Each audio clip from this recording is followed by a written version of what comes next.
Shalom everyone, and welcome back to Reboot the Root. And here on Reboot the Root, I am instructing you and discipling you in the way of Hebrew roots, or being a Messianic Torah observant disciple of Yeshua. So we are all indeed disciples of the Master Yeshua, and I'm so glad that you have come back to join me here as we continue to question the answers that we've been given, and we're continuing on in our journey to truth as we're on this narrow path of finding out what our beliefs are in our Hebraic roots idea. So if you don't know what reboot the root really signifies or means,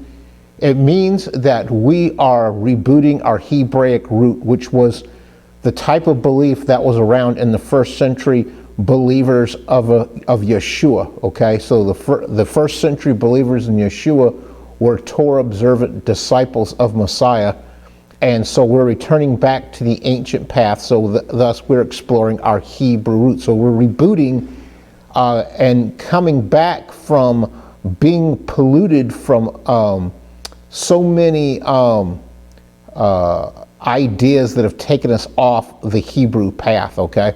And so our path is rooted in Yeshua, the Messiah. So this is a disciple type of channel where we explore Hebraic root type of subjects. And this subject that we're talking about today is one of those probably sought after subjects of when you really rediscover your Hebrew roots, you want to know about the Hebrew language. And so this is the series that we're in, which is called Excuse My Hebrew, and we're learning about the Hebrew alphabet. Why learn Hebrew? Well, because it will help you to study the scriptures more accurately. Especially in the Old Testament, studying the Torah, we can gain more insight, more knowledge, more truth when we understand the words that they were originally written in, which is Hebrew, okay? And so, of course, we're looking at modern Hebrew more than the ancient forms of Hebrew, but you could study that as well and apply it to the scriptures to get a more accurate and more deeper, detailed meaning of Hebrew words that we study. And this is Reboot. This is not Reboot. It is Reboot the Root, but it's also the series we're in, which is called Excuse My Hebrew. We're episode 17, and we're in the final episode of studying the Hebrew letters. Now, that's not the final episode of the series, because next episode we're going to be looking at some other things to do with the Hebrew language that will instruct us and teach us about the Hebrew language. And then from there, we're moving on to looking at the vowel points, the diacritics of Hebrew, of how to pronounce the Hebrew words by using a diacritic system, which means we're going to be looking at some symbols that are under the letters that will tell us how to pronounce the words. Okay, so anyway, this is episode 17 of Excuse My Hebrew. And if you're not already a subscriber, please hit that subscribe button, and also consider liking this video after you've watched. If you've liked this video and it's helped you, please like this video, okay? So, well, anyway, let's do a review like we usually do of where we've been, okay? So we've been looking at all the Hebrew letters, all the way from Aleph all the way to our last letters that we did in last episode, which is Kof and Resh. Kof and Resh. Okay, so we have ventured this far to where we only got 2 more letters to do, and our final letters are going to be Shin and Tav. Shin and Tav. Okay. That's going to be the ones for this episode. So first, let's go back and look at the Kof and the Resh. So when we looked at Kof, Kof is a unique looking letter where it's not really going to be confused with anything else, okay? Koph is, you can see it spelled several different ways, K-O-P-H or Q-O-P-H. I typically go with the Q-O-P-H because that's the kind of sound it makes in the words that we will see. And Koph is the 19th letter of the Hebrew alphabet, and it means time, okay? It means time. And it has a numerical value of 100. So when we get to the Koph letter, we start moving up in increments of 100. So we're only going to get up to 400, and then we're going to start adding combination of Hebrew letters to go to 500, 600, 700, all, up there in the numbers, okay? But for now, Koph means 100. And we looked at the paleo and pictograph versions of Koph to look at the symbology that suggests that it means time, okay? So we looked at the pictograph, and we also looked at the Paleo Hebrew, as well as we're also considering the block modern Hebrew version of Hebrew, okay? And so modern Hebrew would also be known as post-Babylon or Babylon script type of Hebrew, okay? So, and then we went on to Resh, and Resh, you can kind of tell that looks like sort of like a Dalet. So we need to be careful that we don't confuse the Resh with the Dalet, okay? And we've gone over this more than once. And so the Resh is the 20th letter of the Hebrew alphabet, having a numerical value of 200, and it has a meaning of leader or beginning, which is aptly named because Resh is in the Hebrew word Rosh. Rosh means head or the beginning, so it's fitting that Resh would be at the beginning of the word Rosh, okay? And you've heard Rosh used before, I'm sure, as in Rosh Hashanah, and that means the head of the new year, okay, or the head of the year. All right, and then with Resh, we looked at the paleo and pictograph versions of Resh to see what they look like in representing the letter Resh. And so Resh is a value of 200. It means a leader or beginning, and it is the 20th letter. So the 20th means we only have 2 more letters to go to, which we're going to cover today. Today, right now, in this episode. So let's move on to our first letter, which is Shin, okay? So Shin kind of reminds me of a crown. It looks like a crown to me. Reminds me of royalty. And actually Shin is actually my personal favorite letter. I really like it, probably because it does look like a crown. But it's very interesting the fact that that there's 2 versions of this, kind of like the bet and the vet, or the Koph and the Hof, or like the pay and the fay, but it doesn't have a dagesh in it. It has a thing called a holam on top of it. So if the holam is on the right, it's pronounced Shin. If it's on the left, it's pronounced sin, not sin, but sin. So you have Shin with the holam, or the dot on the right, or the dot on the left, signifying sin. So Shin versus sin, depending on if you have the holam on the right or the left, okay? And then Shin, it actually means teeth, okay? So, if you look at the Shin letter, it does kind of remind us of teeth, okay? Kind of like maybe a saw blade type of teeth. And then when we look at the paleo and pictograph versions of Shin or sin, it does look like teeth, maybe like teeth in a saw blade, okay? And so Shin or sin is the 21st letter of the Hebrew alphabet, meaning teeth, and has a numerical value of 300, okay? So that is Shin or sin, and so we want to recognize that you have to be able to tell the difference between the two in a word because of the holam on the right or the left, okay? And so that is the letter Shin or sin. So now let's take a look at a few words that use the letter Shin or sin. So we're going to look at both versions of Shin or sin, okay? mostly Shin. So our first word is Shabbat. Shabbat, okay, so I'm sure most of you have heard this word. So Shabbat can be interchanged with the word Sabbath, okay, and Sabbath and Shabbat both mean 7. They also mean completion, okay. So in the beginning of creation, on the first day, the day was in chaos, was it not? It was, the earth was unformed and void. And so day 1 kind of represents chaos. But when we get to the 7th day of Shabbat, there is order because the earth is completed. It's completed and it's a day of rest. So Shabbat means rest or to cease from your labors, all right? So Shabbat is a Hebrew word and Sabbath is an English word. I'm not sure if you knew that or not, but when we say Sabbath, that is actually an English version. Shabbat is the Hebrew version. So Shabbat is spelled with a Shin, a Bet, and then a Tav. Shin, Bet, and Tav. And when we look at this word, we see that there is a vowel marker, a vowel pointer under the Shin. It has a patah under it, and the patah makes an A type of sound. So that's going to be Shabbat, okay?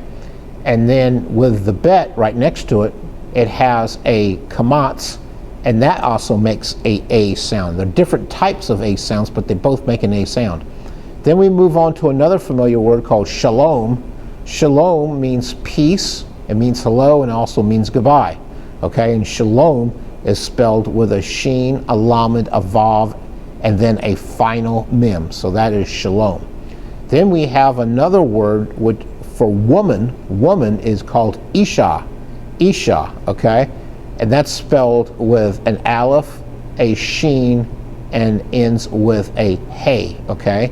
All right, and so in Isha here, we see we've got a vowel marker under the Aleph. Now, if you remember, the Aleph is a silent letter, so in order to get a sound of it, you have a vowel marker under it. And in this case, there is a sharik under there, and it makes an E sound, almost like an I sound, but it's kind of a sharp E sound, like an Isha, okay? And then our final word is a very familiar word. If you've ever done Sukkot, you'll know that for the 7th day of Sukkot, there's a word for it. It's called Simcha Torah. Simcha Torah, okay? And so we start the Simcha with a Sin, not a Shin, but a Sin. You see the dot is on the left. And then we follow with a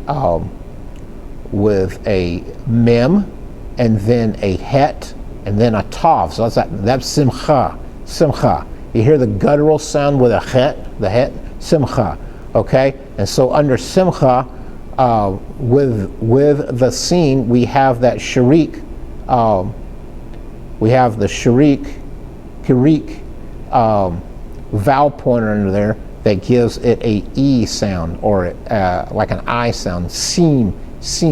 And then with the Mem, we have a Shiva under there, which gives it another E sound, so Simkat, okay? And then we spell Torah with a Tav, a Vav, a Resh, and a Hey, okay? So that's Simcha Torah.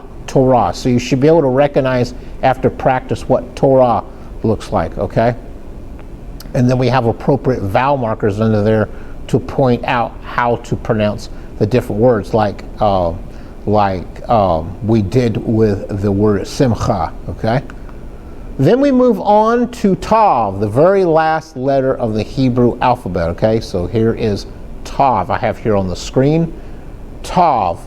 Now, Tav can look like Hey, and it can also look like Het, too, if you can see that. So you have to notice the differences in them, okay? But the Tav is kind of more fancier looking in it than the other letters. And so Tav, it means a cross or a sign, kind of like X marks the spot. So in Paleo and pictograph Hebrew, we see it looking more like X's, okay? X's. So it means a cross or a sign. It's the last letter of the Hebrew alphabet. And so that has a numerical value of 400. A numerical value of 400. So this is Tav.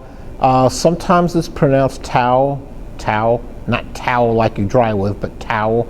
And don't get it confused with the Greek letter of towel like T-A-U. Okay, so this is Tav, a towel. And then we look at the pictograph and Paleo Hebrew versions of it. It looks like another X or a cross to mean a sign, okay, to mean a sign. And then we look at some Hebrew words that use the letter of Tav. Like, for example, a very familiar word is called Torah, and that means law or instructions, okay, law or instructions. And so Torah is spelled with a Tav, a Vav, and see that Vav has a holam above it. That gives it a O or U sound for the Tav letters, gives it a toe sound, like as in Torah. So we have the Tav and the Vav with a holam, followed by the Resh, and the Resh has a kamatz vowel pointer, and that so it gives it an A sound, an Ah sound, and then finally the Hey. So that's Tav, Vav, Resh, and Hey, Torah. And then we have a word for Old Testament. Old Testament is Tanakh. Tanakh means Old Testament. And so